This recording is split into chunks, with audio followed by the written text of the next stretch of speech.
Welcome back. For the second time in 9 months, Barbados is going into lockdown. Tuesday evening, Prime Minister Mia Motley outlined several restrictions that would take effect from the 3rd of February, which are aimed at curbing the threat of COVID-19 and bringing community spread in that country under control. We hear more from Barbados today. Prime Minister Mia Motley this evening declared war on the coronavirus, warning that COVID-19 will not stop until Barbados puts an end to the viral illness.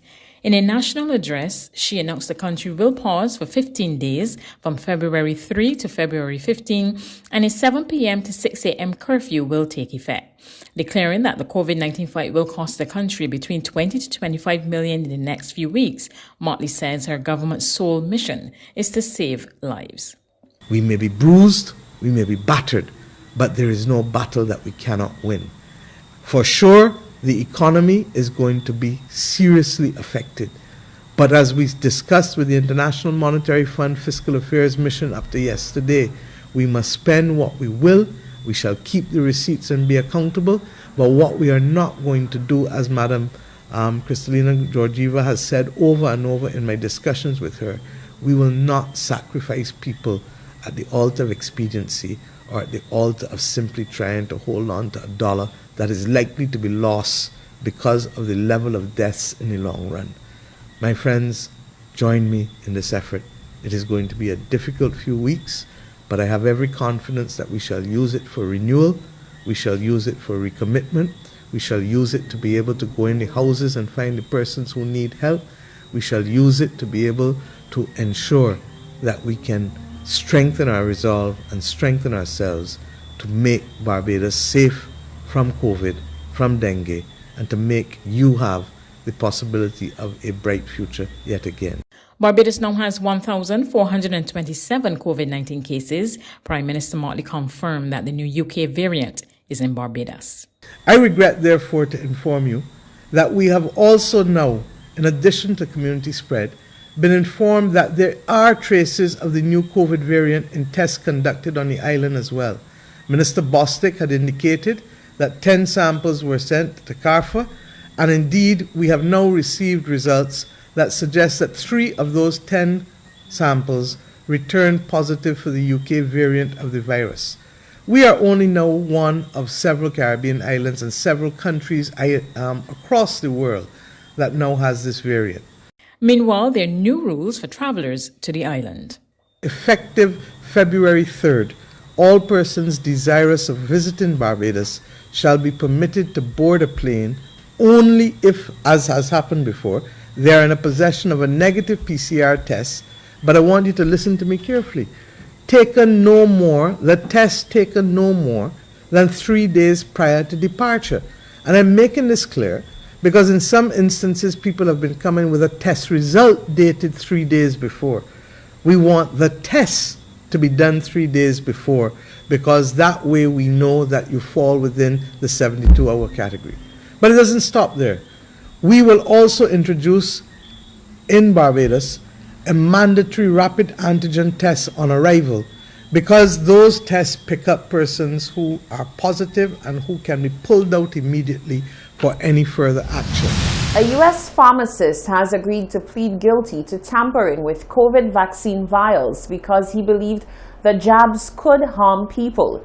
Stephen Brandenburg, 46, is accused of removing from cold storage 57 vials with 570 doses of the Moderna vaccine in Wisconsin in December.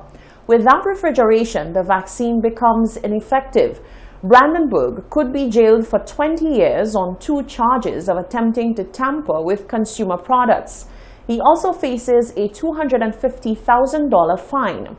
In a statement on Tuesday, the attorney's office in Wisconsin said Brandenburg signed a plea agreement acknowledging that he was guilty of attempting to render hundreds of doses of the COVID-19 vaccine ineffective. He was charged with 2 counts of attempting to tamper with consumer products with reckless disregard for the risk that another person will be placed in danger of death or bodily injury. The pharmacist admitted that he believed in various conspiracy theories subscribed to notions of alternative history, and was skeptical of vaccines in general and the Moderna vaccine specifically.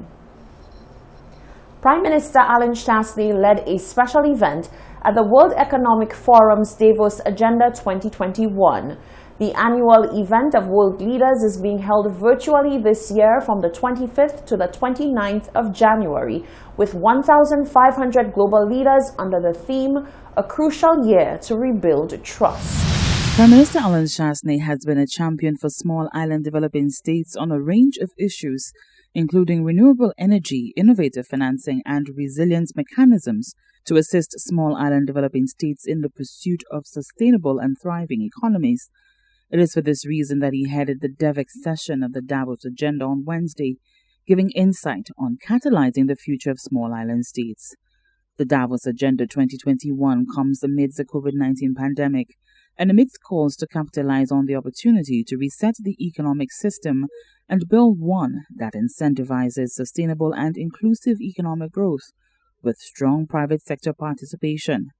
Chastanet expressed optimism about banding together as small island developing states for the good of the entire grouping.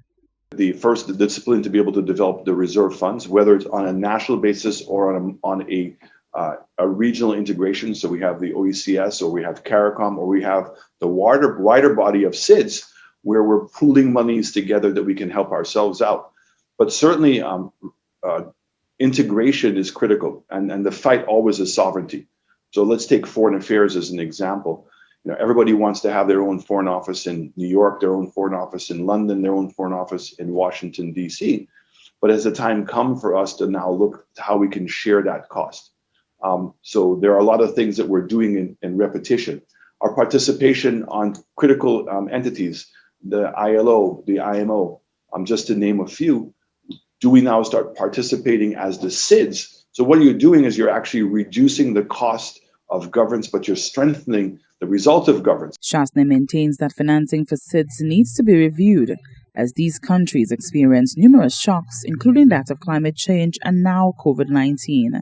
The bigger question becomes that the credit rating agencies are not only going to downgrade you because of now the sudden sharp rise in debt, in your per capita debt, your debt to GDP, but also what's the future hold?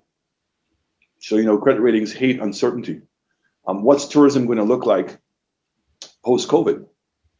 What's going to be the fallout after the vaccines are given? How many businesses are going to survive? And so how do you make those projections? So I'm sitting here actually putting my budget together right now. The one number I can't say with any kind of certainty is what's my revenue going to be. So in essence, I just have to pick a number and then on a daily basis, adjust my spending accordingly based on how much revenue we're pulling in. The Davos Agenda is being held virtually from January 25th to 29th, 2021. For the Hot 7 News, Nisha Charles reporting. This is the Hot 7 TV Nightly News. When we return, the latest weather report.